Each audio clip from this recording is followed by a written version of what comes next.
Climate change has caused extreme weather changes. Currently, from a global perspective, we are experiencing more frequent and protracted floods and droughts. And this has changed the humanitarian operating context.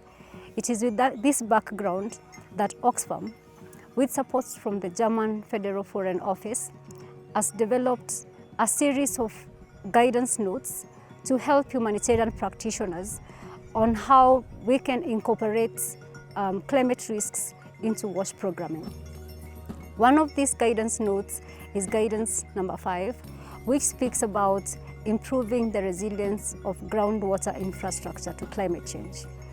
As Oxfam, we have trialed out these guidance notes in Turkana, in 13 water systems that are meant to support the communities to be more climate resilient.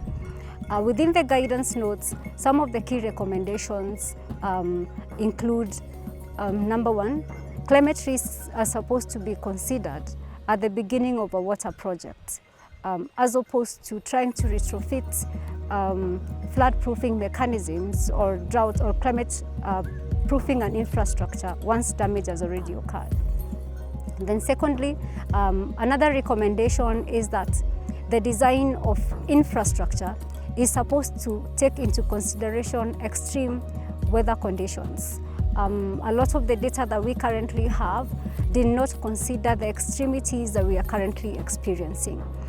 So when we are designing a water infrastructure currently, it is recommended that we extrapolate what that would look like in an extreme weather condition.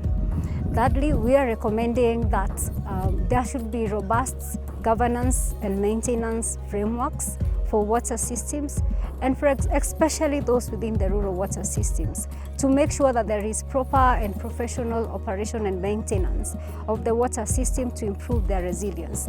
And with this, it will be easier to capture any damage or any deviations from the design that is likely to occur as due to climate change.